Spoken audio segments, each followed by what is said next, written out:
Good morning students. राज्य की उत्पत्ति के सिद्धांत के बारे में अपन ने पिछले वीडियो लेक्चर में बात की थी कि राज्य की उत्पत्ति के बारे में कोई भी निश्चित सिद्धांत नहीं है और इसमें समस्त विचारकों ने अपनी अपनी काल्पनिक अवधारणा के आधार पर अनेक सिद्धांतों का जन्म हुआ है। तो इस संदर्भ में पिछले वीडियो लेक्चर में अपने राज्य उत्पत्ति का दैवी सिद्धांत और राज्य उत्पत्ति का शक्ति सिद्धांत के ऊपर चर्चा की थी।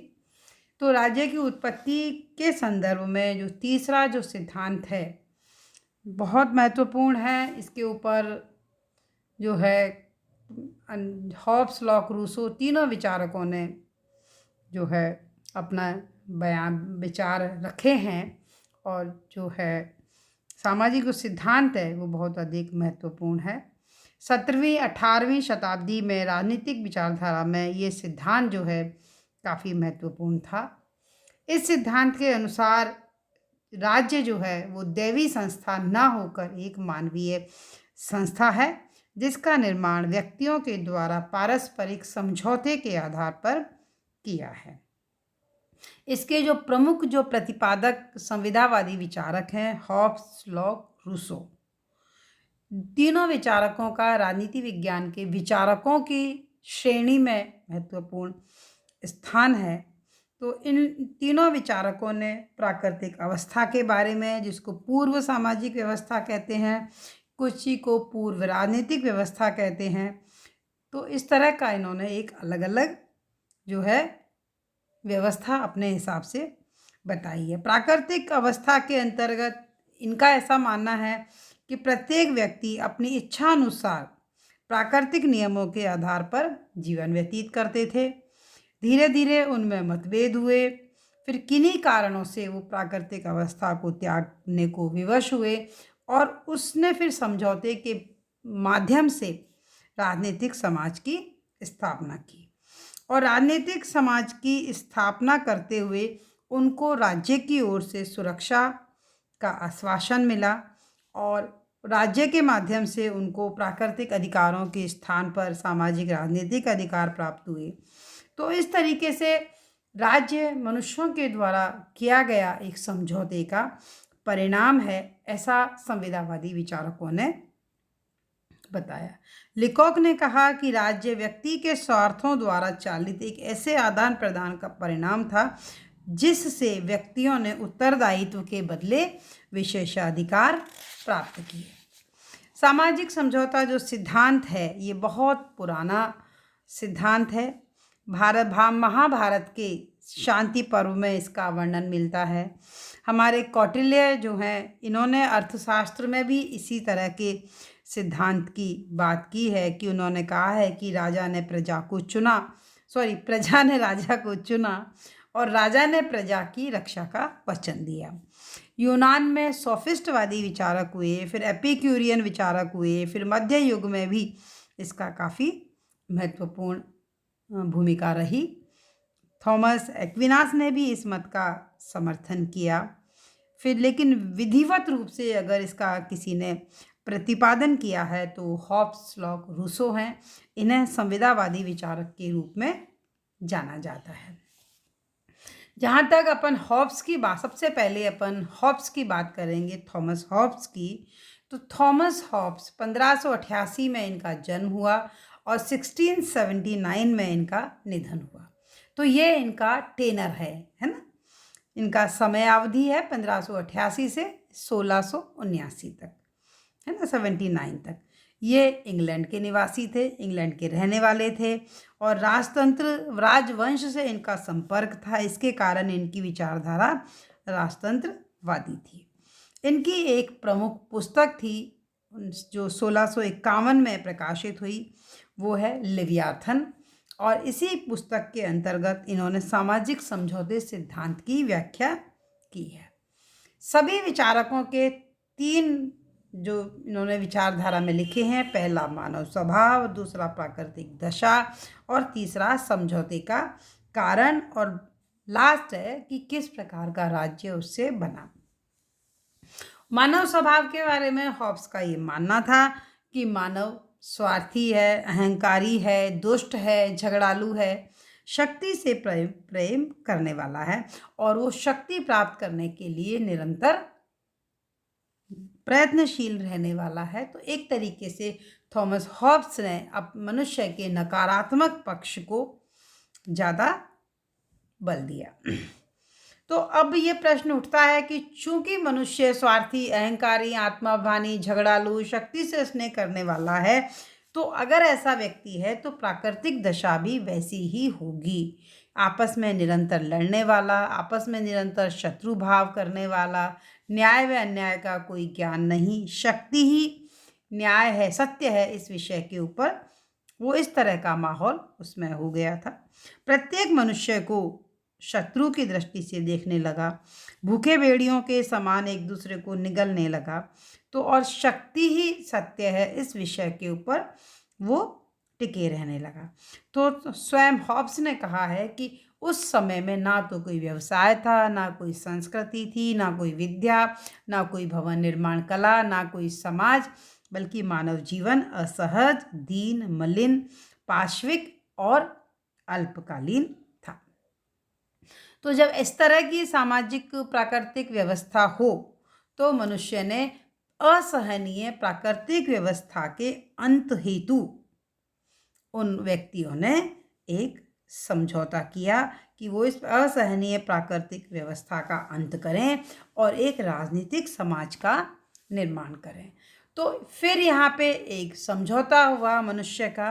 तो यहाँ पे एक ही समझौता हुआ और वो प्रत्येक व्यक्ति ने शेष व्यक्ति समूह से एक समझौता किया, जिसमें प्रत्येक व्यक्ति दूसरे पूरे समूह से ये कहता है कि मैं अपनी सभी शक्तियाँ और सभी अधिकार इस समूह को समर्पण करता हूँ कि वह हम पर शासन करे और जिससे आप भी उसको अपना समर्पण करें और इसकी आज्ञाओं को मानें। ये कहते हैं कि इस तरह से सभी व्यक्तियों ने अपने अधिकार एक व्यक्ति या व्यक्ति समूह को इन्होंने प्रदान कर दिए और इस तरीके से एक सर्वोच्च सत्ता बन गई। लेकिन इस समझौते में एक खास बात यह है कि जिस संस्था या व्यक्ति को जिन्होंने अपने समस्त अधिकार सौंपे, वो व्यक्ति शासक जो है वो समझौते का पक्ष नहीं है ना। उसके आगे इन्होंने समर्पण तो किया है, वह समझौते का पक्ष नहीं है, बल्कि वो समझौते का परिणाम है। तो इसलिए उसका पद समझौते से कहीं अधिक ऊंचा है और इसलिए राजसत्ता पूर्ण निरंकुश है, अटल है और अखंड है। तो हॉब्स के अनुसार जो राजा बना वो एक तरीके से निरंकुश राजतंत्रात्मक राज्य की स्थापना की गई, जो संपूर्ण शक्ति संपन्न है और जिसके प्रजा के प्रति कोई कर्तव्य नहीं है और जनता को भी शासक वर्ग के प्रति विद्रोह करने का कोई अधिकार प्राप्त नहीं है। इसके बाद में आते हैं दूसरे विचारक जॉन लॉक के पास। जॉन लॉक भी इंग्लैंड का निवासी था, लेकिन जॉन लॉक की विचारधारा हॉब्स से बिल्कुल विपरीत है। जॉन लॉक की जो समयावधि है वो 1632 से 1704 तक है। ये भी इंग्लैंड का ही दार्शनिक था। इनकी एक प्रमुख किताब है जो 1690 में प्रकाशित हुई, टू ट्रीटीज ऑन गवर्नमेंट, सरकार पर दो समझौते। इससे पहले इंग्लैंड में गौरवपूर्ण क्रांति हो चुकी थी। इससे पहले इंग्लैंड, इनका जो समय था बड़ा शांति प्रिय समय इंग्लैंड का था। तो उस वजह से इनका जो प्राकृतिक अवस्था है वो मनुष्य के सकारात्मक भाव को देखने वाली है। लॉक के अनुसार मनुष्य एक सामाजिक प्राणी है, उसमें प्रेम, दया, सहानुभूति, सहयोग की भावनाएं उसमें विद्यमान थी। तो इसलिए इसकी जो व्यवस्था है वो सदिच्छा, सहयोग और सुरक्षा की व्यवस्था उसमें थी। लॉक के अनुसार प्राकृतिक अवस्था नियम विहीन नहीं थी। वो कहते थे कि ये नियम था कि तुम दूसरों के प्रति वैसा ही व्यवहार करो जैसा तुम दूसरों से अपने प्रति चाहते हो। लॉक कहते हैं कि प्राकृतिक अवस्था में मनुष्य के पास प्राकृतिक अधिकार भी प्राप्त थे और प्राकृतिक अधिकार थे जीवन, संपत्ति और स्वतंत्रता। फिर वो कहते हैं कि जब मनुष्य अच्छे से भी रहता था, जीवन संपत्ति स्वतंत्रता के प्राकृतिक अधिकार थे, तो फिर समझौता क्यों हुआ? तो वो कहते हैं कि कुछ असुविधाएं थीं जिनके कारण प्राकृतिक अवस्था का त्याग करना पड़ा। और लॉक के अनुसार जो असुविधाएं थीं वो इस प्रकार थीं कि पहला तो ये था कि प्राकृतिक नियमों की कोई स्पष्ट व्यवस्था नहीं थी। दूसरा, इन नियमों की व्याख्या करने के लिए कोई संस्था नहीं थी। और तीसरा, इन नियमों को मनवाने के लिए कोई शक्ति नहीं थी। तो इन असुविधाओं को दूर करने के लिए जो है समझौता किया। हॉब्स के अनुसार तो केवल एक समझौता हुआ था, जबकि लॉक के अनुसार 2 समझौते किए गए। पहले समझौते के द्वारा प्राकृतिक अवस्था का अंत करके समाज की स्थापना की गई। द्वितीय जो समझौता हुआ वो शासक और शासित के मध्य हुआ, जिसमें शासक को कानून बनाने, उसकी व्याख्या करने और उनको लागू करने का अधिकार दिया गया, है ना? और इस समझौते का एक ही उद्देश्य था, जिससे व्यक्ति के जीवन, संपत्ति और स्वतंत्रता की रक्षा हो सके। तो लॉक के इस समझौते के बाद जो नया राज्य जो बनकर आया वो एक सीमित वैधानिक सरकार बनकर आई, जो स्वयं एक लक्ष्य नहीं बल्कि लक्ष्य की प्राप्ति का साधन मात्र है। और सरकार का लक्ष्य है शांति व्यवस्था स्थापित करना और जन कल्याण की व्यवस्था करना। लॉक द्वारा स्थापित शासन व्यवस्था में वास्तविक व अंतिम शक्ति जो है वो जनता में निहित होती है, और सरकार का अस्तित्व और उसका रूप वो है वो जनता पर निर्भर करता है। इस प्रकार एक सीमित वैधानिक सरकार की कल्पना जॉन लॉक के द्वारा अपने विचारों में की गई। तीसरे संविधावादी जो विचारक हैं वो हैं जीन जैक्स रूसो। इनका जो समय है वो 1712 से 1767 तक है। इन्होंने समझौता सिद्धांत का जो प्रतिपादन है वो 1762 में अपनी किताब दी सोशल कॉन्ट्रैक्ट में किया है। हालांकि रूसो ने इस सिद्धांत का प्रतिपादन किसी भी उद्देश्य से नहीं किया, लेकिन जिस तरीके से उन्होंने ये सिद्धांत का प्रतिपादन किया है उससे वो प्रजातंत्र का अग्रदूत जो है वो उसको माना जाता है। रूसो ने जो व्याख्या की है वो इस प्रकार से है, मानव स्वभाव और प्राकृतिक अवस्था के बारे में। उनका एक प्रसिद्ध कोटेशन है कि मनुष्य स्वतंत्र पैदा होता है किंतु वह सर्वत्र जंजीरों में जकड़ा हुआ है। वो ये मानते हैं कि मनुष्य मौलिक रूप से बहुत अच्छा प्राणी है और सामाजिक बुराइयां ही मानवीय अच्छाई में बाधक बनती हैं। तो रूसो के अनुसार मनुष्य बहुत अच्छा प्राणी था, बहुत ही सादगी संपन्न आदर्श बब्बर था, अच्छा जीवन वो व्यतीत करता था। वो पूर्ण समानता, स्वतंत्रता, पवित्रता, छल कपट रहित वाली उनके जीवन की व्यवस्था थी। उसमें विवेक का नितांत अभाव था। कहने का मतलब है वो कोई अनावश्यक रूप से ज्ञानी नहीं था। फिर वो कहने लगा कि धीरे धीरे जैसे जैसे विकास होता गया, पैसे का, संपत्ति का आविर्भाव होता चला गया, वैसे वैसे मनुष्य में बुराइयां आने लग गईं। तो वो ये कहता है कि संपत्ति के उदय के कारण उदय ने समाज की स्थापना को आवश्यक मतलब उत्तरदायी बनाया है। कि समझौता क्यों हुआ? कि समझौता इसलिए हुआ कि संपत्ति का उदय हुआ, और संपत्ति का जो उदय हुआ इसने मनुष्य के अंदर तेरे मेरे की भावना का विकास हो गया, और जो शांतिमय जीवन था वो नष्ट हो गया। और फिर कैसी हो गई समाज की स्थापना? बिल्कुल वैसी जैसी हॉब्स के समय थी, कि निरंतर लड़ने वाली। तो युद्ध, संघर्ष और विनाश का वातावरण पैदा हो गया। तो वो संपत्ति को समाज की स्थापना के लिए उत्तरदायी मानता है। तो वो ये मानता है कि युद्ध और संघर्ष के वातावरण का अंत करने के लिए व्यक्तियों ने पारस्परिक समझौते के द्वारा समाज की स्थापना करने का निश्चय किया। फिर जो असहनीय जो लड़ाई और संघर्ष की जो स्थिति थी उससे छुटकारा पाने के लिए समस्त जो व्यक्ति हैं वो एक जगह इकट्ठा हुए। उन्होंने अपने संपूर्ण अधिकारों का समर्पण किया, लेकिन यहाँ पर संपूर्ण समर्पण किसी विशेष व्यक्ति के लिए नहीं किया बल्कि संपूर्ण समाज के लिए किया। तो इस समाज के जरिए एक जो है एक सामान्य इच्छा उत्पन्न होती है, तो सभी व्यक्ति चूंकि समाज का हिस्सा होते हैं, इसलिए समाज का एक सहभागी होने के कारण सभी व्यक्ति अपनी शक्तियां पुनः प्राप्त कर लेते हैं। तो ये कहते हैं कि प्रत्येक व्यक्ति अपने पूर्ण शक्ति का प्रयोग सामान्य प्रयोग के लिए असामान्य इच्छा के सर्वोच्च निर्देशक के अधीन अपने आप को समर्पित कर देता है और एक समूह के रूप में अपनी शक्तियों को वो पुनः प्राप्त कर लेता है। तो इस तरीके से वो कहता है कि एक सत्ता हस्तांतरण है। तो रूसो जो है वो लोकतंत्रीय समाज की स्थापना करता है। संप्रभुता संपूर्ण समाज में निहित होती है। यदि सरकार इच्छा के विरुद्ध काम करती है तो जनता को ऐसी सरकार को पद से हटाने का अधिकार प्राप्त होता है। तो ये तो थे तीनों संविदावादी विचारक जिन्होंने अपने अपने दृष्टिकोण से सामाजिक समझौता सिद्धांत का प्रतिपादन किया कि किस कारण से मनुष्य जो है वो राज्य बनाने के लिए, राजनीतिक समाज बनाने के लिए मजबूर हुए। 17वीं और 18वीं शताब्दी में ये सिद्धांत बहुत लोकप्रिय रहा। Hooker, Milton, Grotius, Kant, Blackstone इन विचारकों ने इस सिद्धांत का समर्थन किया। लेकिन 18वीं शताब्दी और 19वीं शताब्दी में राजनीतिक विचारकों ने इस सिद्धांत की कटु आलोचना प्रस्तुत की। कई विचारक लिखते हैं कि शासक और शासित के संबंध के आधार पर अगर कोई समझौता होता है तो ऐसा कोई ऐतिहासिक प्रमाण नहीं मिलता। बिलनशली कहते हैं कि यह सिद्धांत अत्यधिक भयंकर है। ग्रीन कहते हैं कि ये कल्पना है, कपोल कल्पना है और कोई इसे सरासर झूठा बताते हैं।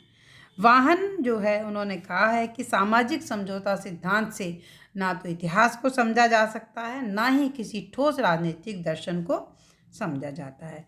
तो इस सिद्धांत की जो आलोचना है वो ऐतिहासिक, दार्शनिक और तार्किक, वैधानिक सभी आधारों पर इसकी आलोचना की जाती है। ऐतिहासिक आधार पर हम अगर इसकी आलोचना करें तो हम ये पाते हैं कि जो है कि ये समझौता अनैतिहासिक है, क्योंकि इतिहास में इस तरह का कोई उदाहरण नहीं मिलता है कि किसी आदिम समाज ने कोई आपस में समझौता करके राज्य की स्थापना की हो। तो इस तरह की कोई सिद्धांत की पुष्टि नहीं होती है। दूसरा, ये जो कहते हैं कि इस तरह की प्राकृतिक अवस्था थी, तो ये अवधारणा भी गलत है, क्योंकि किसी भी प्रकार का समाज या राज्य नहीं था कि पहले तो मनुष्य ऐसा था और बाद में कहीं भी हो गया, या मनुष्य संगठन विहीन अवस्था में रहता हो। इस तरह की जो प्राकृतिक अवस्था हॉब्स, लॉक, रूसो ने जो बताई है वो कहीं भी देखने को नहीं मिलती है।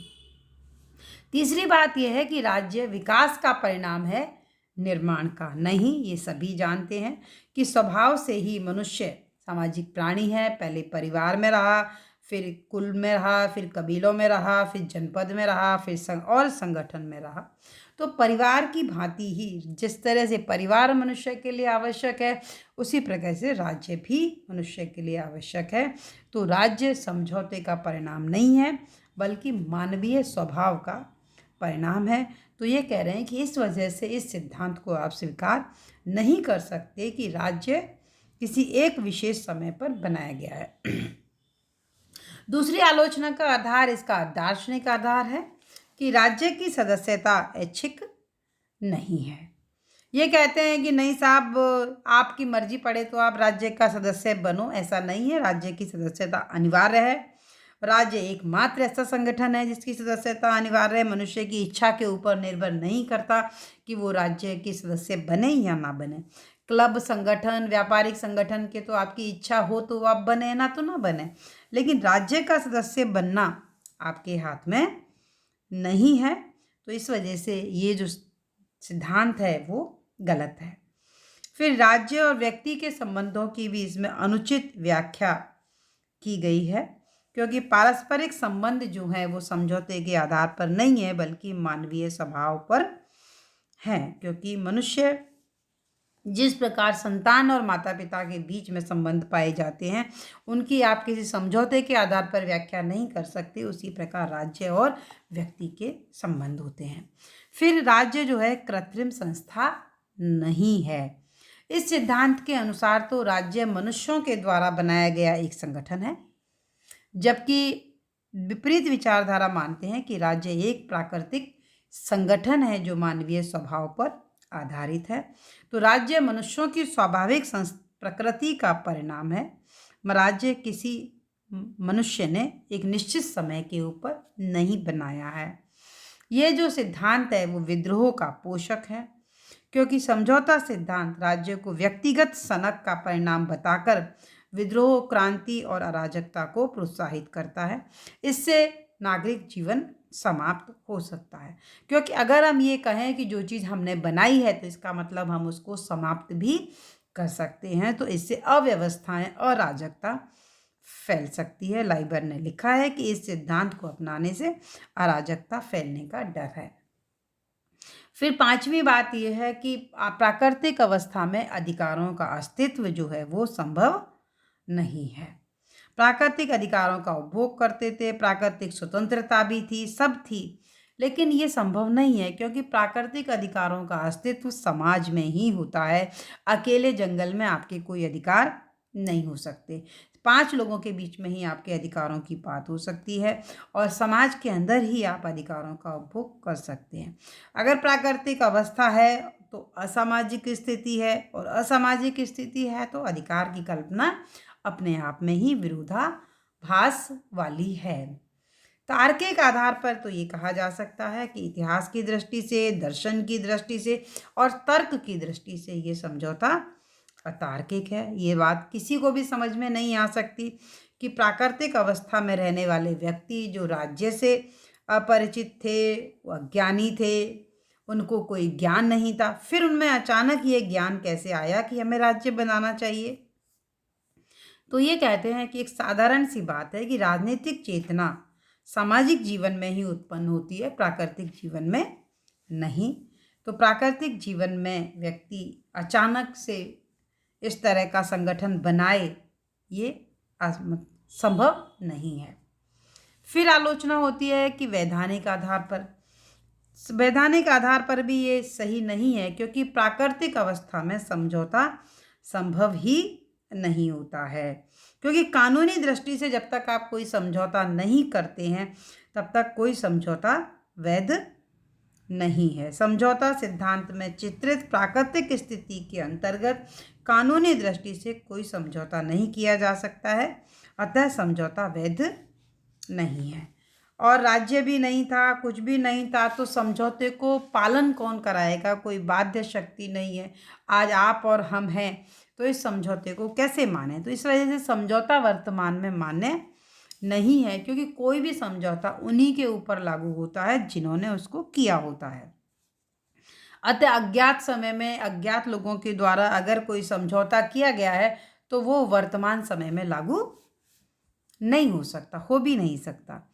तो मेरे लिए आज्ञा पालन जरूरी है क्योंकि मेरे पूर्वजों ने किया, तो ये संभव नहीं है, है ना।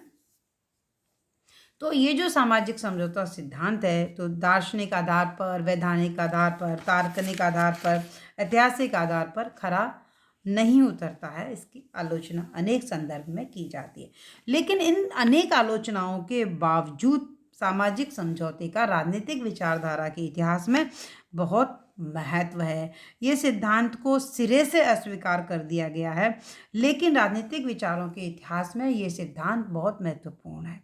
सबसे पहला इसका मूल कारण तो ये है कि इसने दैवी सिद्धांत का खंडन किया। राज्य की उत्पत्ति का जो दैवी सिद्धांत था, जिसमें राजा को ईश्वर का प्रतिनिधि माना गया, तो इस सिद्धांत ने राज्य के संबंध में विचार करने के लिए विवेकपूर्ण दृष्टि प्रदान की। दूसरी ये बात की कि इस सिद्धांत ने इस बात का भी प्रतिपादन किया कि शक्ति या शासक राजा की व्यक्तिगत इच्छा नहीं है, बल्कि जन सहमति से ही राज्य का आधार है, और शासक को मनमानी करने का अधिकार नहीं हो सकता, क्योंकि राजा अपनी शक्ति प्रजा से प्राप्त करता है। तो ये इस मौलिक तथ्य का समर्थन है कि जन सहमति से शासन किया जाना चाहिए, शक्ति से नहीं किया जाना चाहिए। और तीसरी बात जो है वो है प्रभु सत्ता संबंधी इन्होंने योगदान है। सामाजिक समझौता सिद्धांत के द्वारा तीनों विचारकों ने संप्रभुता के बारे में अपने अपने महत्वपूर्ण विचार व्यक्त किए हैं। हॉब्स जो है वो वैधानिक संप्रभुता की बात करता है, लॉक राजनीतिक संप्रभुता की बात करता है और रूसो जो है वो लोकप्रिय संप्रभुता की बात करता है। तो हॉब्स के वैधानिक संप्रभुता के आधार पर जॉन ऑस्टिन ने वैधानिक संप्रभुता का प्रतिपादन किया। लॉक ने राजनीतिक प्रभुत्व के सिद्धांत को प्रेरणा प्रदान की और रूसो ने जो है लोकतंत्रात्मक विचारधारा को बल दिया। इस प्रकार समझौता सिद्धांत ने राजनीतिक विकास में एक महत्वपूर्ण योगदान दिया है। जॉन लॉक रूसो की विचारधारा ने राजनीतिक विकास के घटनाक्रम पर आगामी सभी राजनीतिक गतिविधियों के ऊपर अपना व्यापक प्रभाव डाला है। तो ये तो हुआ आपका राजनीतिक उत्पत्ति का सामाजिक समझौता सिद्धांत। ये भी एक सर्वमान्य सिद्धांत नहीं है। जो उत्पत्ति का सिद्धांत है उसमें ऐतिहासिक और विकासवादी जो सिद्धांत है ये राज्य की उत्पत्ति का सर्वमान्य सिद्धांत है और इसके ऊपर चर्चा जो है अपन अगले वीडियो लेक्चर में करेंगे। तो आज के लिए सिर्फ इतना ही। धन्यवाद।